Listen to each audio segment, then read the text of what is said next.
Olá, sejam bem-vindos ao JR Agro. No programa de hoje você vai ver que a Abiov, a Associação Brasileira das Indústrias de Óleos Vegetais, uma das entidades do agronegócio, tem acompanhado muito de perto a reforma tributária.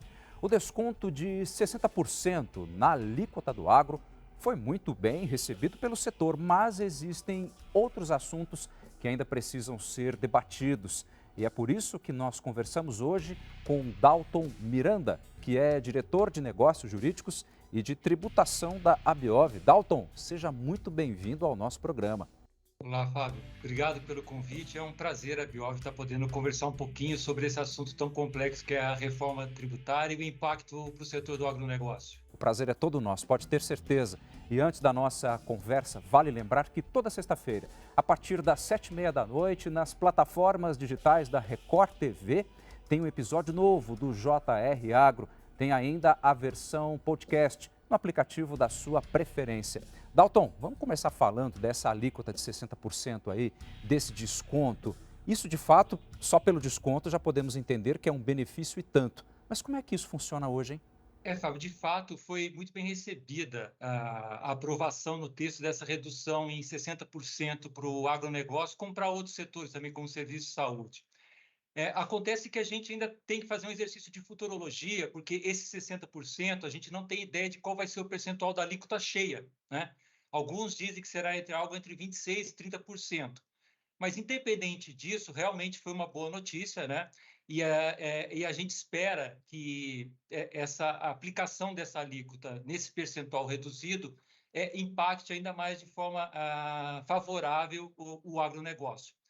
Hoje em dia, o sistema tributário nacional é um pouco complexo, tá? A gente tem muitas normas e você abre o Diário Oficial e todo dia é uma norma nova que tem que ser observada por vários setores do agronegócio. Aquela coisa, né? O agronegócio é formado por antes, dentro e fora da porteira, né? Então, a gente tem uma preocupação muito grande e espera, de fato, que a reforma tributária traga essa prometida simplificação, que começa pela alíquota, que é muito importante, e ela, Fábio, só para registrar, por exemplo, para o biodiesel, né, que é considerado uma produção agrícola ou vinculada ao agronegócio, ela vai ficar no patamar muito próximo do que é colocado hoje, ou seja, de 12%. Então, a gente enxerga assim com bons olhos essa redução e a aprovação dessa medida e espero que o Senado mantenha nesse patamar. Quando você fala da alíquota cheia, que ainda será definida entre 25% até perto de 38%, você se refere ao IVA? Isso, né? Que a gente sabe que esse é o sistema que, na verdade, tem se tentado incorporar, né, o sistema que é aplicado lá fora, né, em outros países, e aqui no país ele recebeu essa denominação, né, de IVA dual, que serão Certo. dois, na verdade, dois impostos novos, né? Uhum, O IBS e o CBS. exato. Agora, dentro do que já foi discutido, além desse desconto de 60%, o que é que mais agradou ao setor, hein? De tudo que vocês viram até agora desse texto aí que já está no Senado? Então, Fábio, começar novamente falando do biodiesel um Vamos lá. pouquinho, né? Então, a gente teve aí o reconhecimento da não cumulatividade para a incidência do tributo, do imposto, né, para os biocombustíveis, né? Ou seja, mantém-se o regime monofásico, ou seja, uma única incidência do imposto sem cumular durante a cadeia. Isso é muito importante.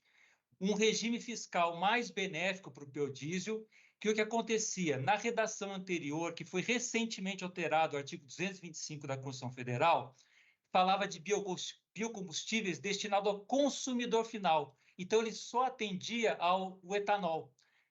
Agora, com essa alteração que foi aprovada nesse texto pela Câmara, todos os biocombustíveis foram incorporados para esse regime fiscal mais benéfico, inclusive o biodiesel.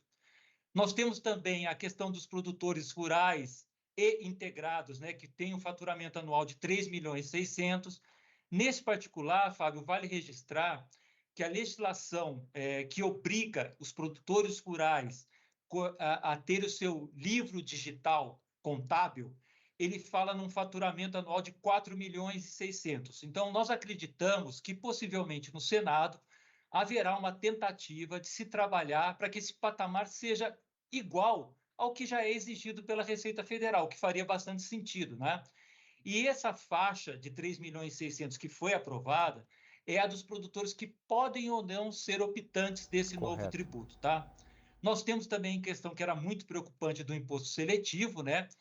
Que ela não mais incidirá sobre os produtos e insumos agropecuários e alimentos destinados ao consumo humano, que era uma outra preocupação que nós tínhamos aí sobre o conceito de seletivo, né? Pois E o é, que que é.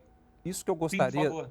exato, não te interrompendo, mas justamente era uma preocupação do setor, porque os defensivos agrícolas poderiam entrar nesse rol dos seletivos, assim como bebidas alcoólicas e outros produtos desse tipo. Poderia até onerar a cadeia. Não vai ter mais esse problema, então? Não, não vai ter mais, sabe? Porque é o seguinte, a interpretação assim, a leitura que se fazia do texto aprovado, ela é bastante ampla, né? Porque Certo, esse imposto seletivo incidiria ou ele vai cair em cima de produtos que possam causar mal à saúde, vamos dizer assim, e ao meio ambiente. É correto. essa a leitura do texto aprovado. Mas quando num artigo posterior se fez uma vinculação de que os insumos agropecuários e alimentos destinados ao consumo humano terão uma alíquota diferenciada menor, então você não pode, quer dizer, seria contraditório que o Sim. imposto seletivo fosse maior para esses insumos. Então, Abriu-se uma prerrogativa. é um precedente muito importante, né, que foi aprovado. Então, a gente tem certeza aí que, no que diz respeito à questão do imposto seletivo, houve essa salvaguarda para os insumos agropecuários, como você colocou, defensivos, e esses alimentos que vão ser destinados ao consumo humano. Nós temos também uma preocupação que foi resolvida, nos parece resolvida, porque até então não havia nenhuma previsão para como se os saldos dos créditos atuais, né, os créditos atuais de tributos, de CMS ou de PIS/COFINS, fossem ser devolvidos aos contribuintes. Isso Certo. estava em aberto. O texto aprovado informou que não só vai ser devolvido esse crédito, como também estabeleceu um prazo de devolução, que é o de 240 meses, corrigidos a partir de 2033 pelo IPCA. Então, foi uma vitória muito importante que vários setores conquistaram, mas em especial o agronegócio. E, por fim, né, assim como ponto importante e relevante que foi aprovado também na reforma, é a manutenção até 2032 dos benefícios e incentivos fiscais que existem hoje, tá? Principalmente os estaduais. Então, isso foi uma área muito importante conquistada aí pelo setor do agronegócio. É interessante que a gente percebe uma articulação muito importante de vocês para que a voz do agronegócio seja minimamente representada dentro de um projeto que é tão importante para o país. Eu queria saber mais, por meio inclusive do texto que já está no Senado, como nós conversamos, mas que vocês encaminharam uma lista de prioridades e eu acredito que parte dessas prioridades você até já as mencionou. Porém, no que diz respeito ao Instituto Pensar Agropecuária, como é que foi essa articulação, esse diálogo em conjunto?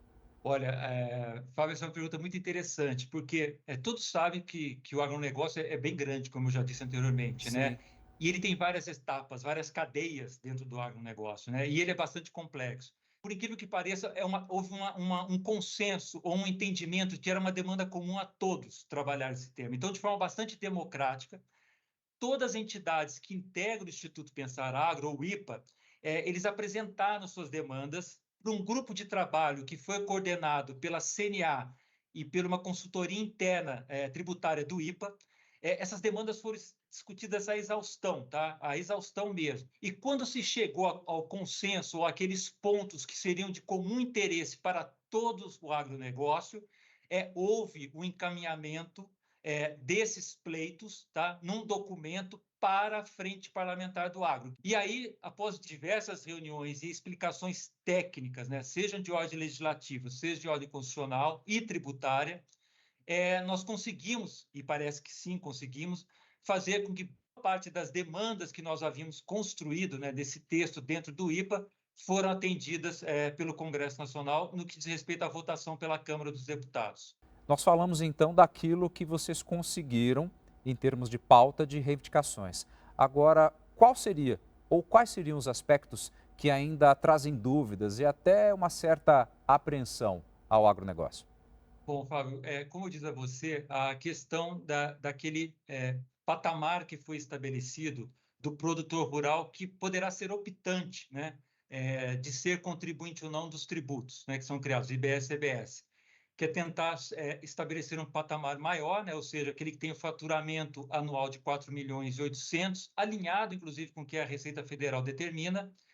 Uma outra preocupação que a gente tem é que, em diversas passagens do texto aprovado, utiliza-se o verbo poderá, lei complementar, disciplinar determinadas matérias que são muito caras ao agronegócio. Tá? E a outros setores também é preciso confessar. Por exemplo, uma possível obrigação de que o contribuinte tenha que fazer prova de que o seu fornecedor, ou seja, na cadeia anterior, fez o recolhimento dos impostos, né?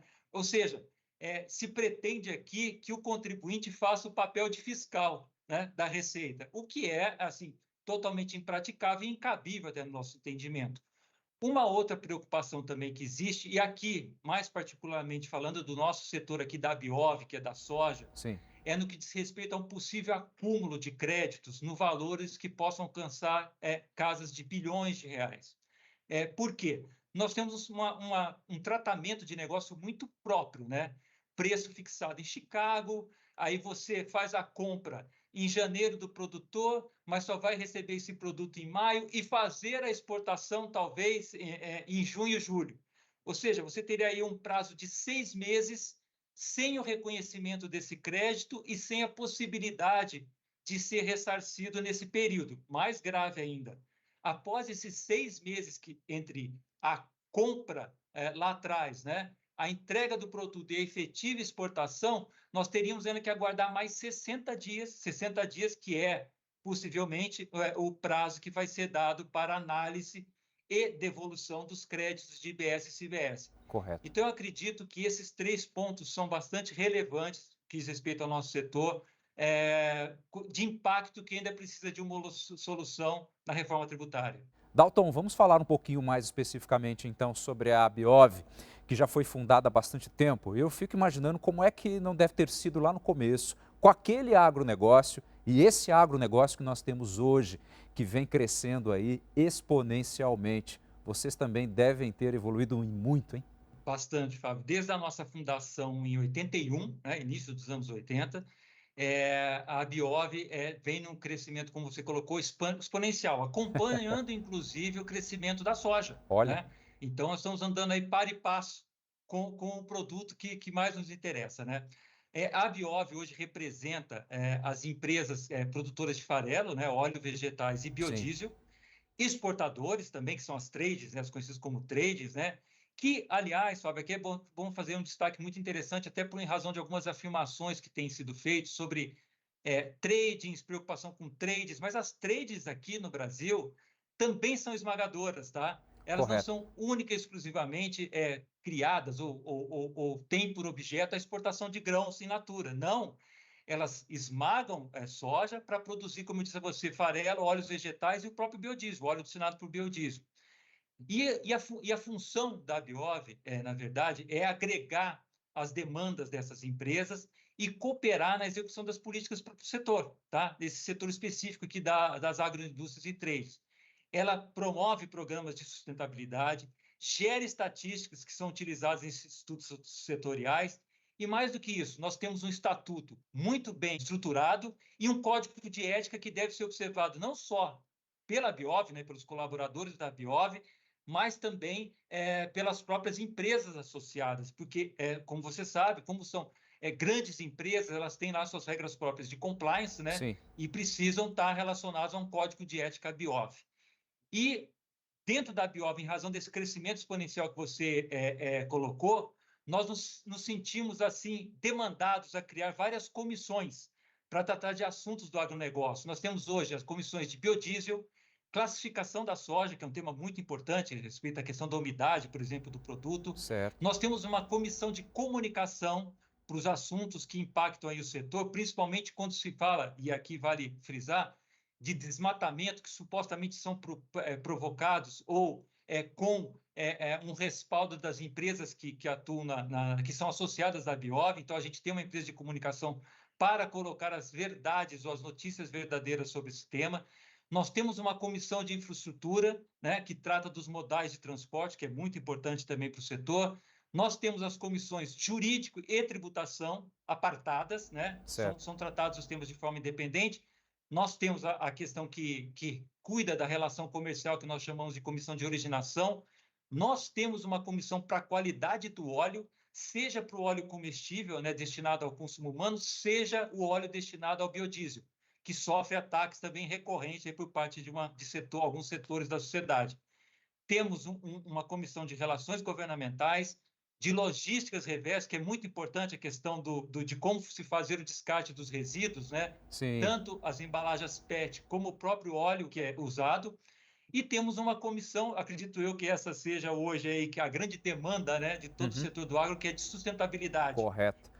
que, aliás, foi obrigada a criar um grupo para descarbonização e tratar também de direitos humanos hoje. Olha, você falou várias comissões aqui, eu fiquei fazendo uma linha de raciocínio pensando na quantidade de empregos que certamente o setor deve gerar, a começar aí pela quantidade de empresas que devem estar associadas. Você tem esse número de cabeça? Tenho, recentemente, nós tivemos uma nova associada, formamos 19 empresas, né? São 19 empresas que têm destaque no setor, inclusive reconhecidas internacionalmente, empresas nacionais reconhecidas internacionalmente, Sim. é bom frisar isso. Dessas 19 empresas, 10 hoje são produtoras de biodiesel também, além de questão de esmagar farelo para consumo animal, para ração animal, e o óleo para alimentação humana. Elas estão hoje com suas plantas industriais espalhadas pelo país todo, tá? Então, tem atuação em todos os estados do Brasil. A Biov hoje, então, congrega um número de empresas que têm participação efetivamente nacional e ajuda no crescimento do país. Dalton, vamos falar um pouco mais sobre a reforma tributária? Eu gostaria de conhecer mais em detalhes sobre essa questão de alguns estados que apresentaram na reta final do texto algumas questões de impostos voltados a fundos específicos. Eu vou dar exemplo, por exemplo, de Mato Grosso. Eu li recentemente uma entrevista do governador Mauro Mendes dizendo da necessidade de ter um fundo vinculado principalmente à questão da manutenção das estradas e também do asfaltamento, da pavimentação das outras. Agora, ele não está sozinho nessa, né? São vários. Como é que vocês veem isso? Inclusive, se a audiência interessada tiver curiosidade de pesquisar no site do Supremo Claro. sobre essa questão dos fundos, eles poderão identificar que há várias ações ajuizadas, inclusive pela própria CNI, tá? Que é contra o fundo, mais especificamente de Goiás, o Fundeinfra, que é o mais recente de todos os fundos Exato. estaduais, e você vai encontrar lá uma série de outras ações contra fundos estaduais, Maranhão, Tocantins, Piauí. Então, você tem Rio de Janeiro, você tem uma demanda muito grande de temas relacionados a uma possível, eu falo possível porque ainda não existe uma decisão definitiva, tá? Então, Claro. uma possível inconstitucionalidade desses fundos. De fato, na sua grande maioria, eles foram criados para supostamente fazer uma arrecadação que atendesse essa questão de infraestrutura mais ligada ao modal rodoviário. Porque nós assim, temos uma questão muito grande com relação aos fundos. Porque eles foram criados para atender essa questão da infraestrutura, mas eles se dizem voluntários. O recolhimento seria voluntário. Ocorre que existe uma exigência por trás dessa voluntariedade, vamos chamar assim.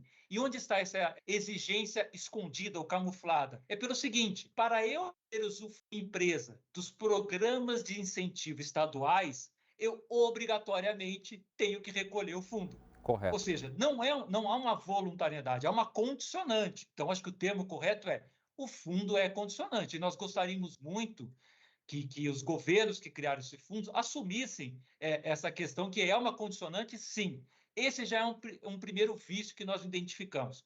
O segundo, e o mais importante, assim, um dos mais importantes, é que todos eles estão atrelados a esses programas de incentivo, como eu falei a você, vinculados ao ICMS, tá? E recaem normalmente sobre o transporte, o deslocamento de cargas para exportação. Ou seja, de uma forma indireta, Uhum. está assim se tributando as exportações, o que é proibido pela Constituição Federal, porque há uma imunidade das exportações que não está sendo respeitada. E aí, um outro ponto que nos incomoda muito é que esses fundos, apesar de de fato, haver um grande tráfico, vamos dizer assim, Certo. de transportadores para grãos, para minérios, os governadores escolheram a dedo as produções hoje mais rentáveis para se dirigir esses fundos, que são as produções agrícolas e as produções minerais. Em relação ao entrelaçamento, digamos assim, do que foi discutido até agora para a reforma tributária e as leis complementares. Como é que vocês veem isso? Com bastante preocupação, como eu disse a você, Fábio. Por quê? Lá no início, quando nós falamos de que eu mencionei a você que nós temos no texto aprovado a utilização do verbo poderá. Correto. Poderá a lei complementar regulamentar tal matéria. Poderá a lei complementar admitir que tal setor seja beneficiado. Poderá. Então, a colocação do verbo nesse tempo e nesse modo nos preocupa muito, porque pode não ser, né? Poderá não significa exatamente que irá ser regulamentado. Tem um condicional aí.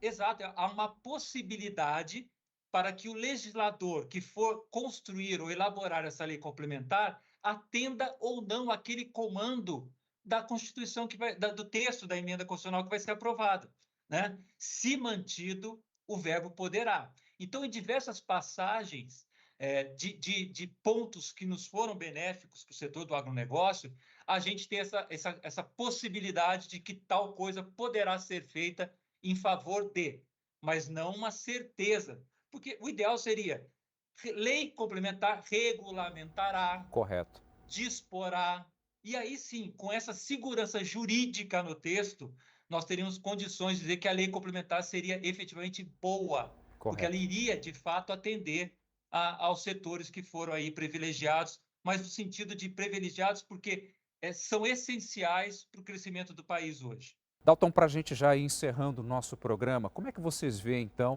agora os trâmites, né? O presidente do Senado, Rodrigo Pacheco, se demonstra otimista de que esse ano a reforma tributária de fato sai do papel. A ABIOV também? O texto que foi aprovado pela Câmara, que é muito importante nós destacarmos, ainda não foi disponibilizado. O próprio senador relator Eduardo Braga, já designado, já fez essa observação em várias entrevistas. Olha, eu não tenho o texto final ainda. Então, o que acontece? Com esse texto final, né, eles já prometeram que vai ser levado à Comissão de Constituição e Justiça do Senado para uma apreciação primeira do relatório que o senador Eduardo Braga irá elaborar. E, importante, aquilo que for modificado diferente, né, a modificação implica indiferença do que aprovado pela Câmara, todo o texto retorna para a Câmara dos Deputados, em especial para análise dessa parte alterada. Qual é a diferença da PEC para os outros projetos de lei ou medidas provisórias? É que pode-se criar um ping-pong até que as duas casas cheguem a um consenso sobre determinada modificação que uma venha a realizar em divergência à outra, tá? Então, nós temos uma preocupação muito grande com isso. Dalton Miranda, diretor de Negócios Jurídicos e Tributação da ABIOV. Foi um prazer muito grande conversar contigo. Muitíssimo obrigado pelas informações, viu? Prazer foi meu, Fábio. A ABIOV agradece essa oportunidade da gente trazer um pouquinho de conhecimento a mais sobre a nossa atuação e as nossas preocupações com a reforma tributária que se encontra encaminhada no Congresso Nacional. Muito obrigado. Tá ok, muitíssimo obrigado. O JR Agro vai ficando por aqui. Esse é o nosso espaço para falar das notícias, das novidades do campo. Lembrando que toda sexta-feira, a partir das 7h30 da noite, tem um episódio novo do programa nas plataformas digitais da Record TV. Tem ainda o formato podcast, que você pode acessar no aplicativo da sua preferência. Muitíssimo obrigado pela sua atenção e até o próximo programa.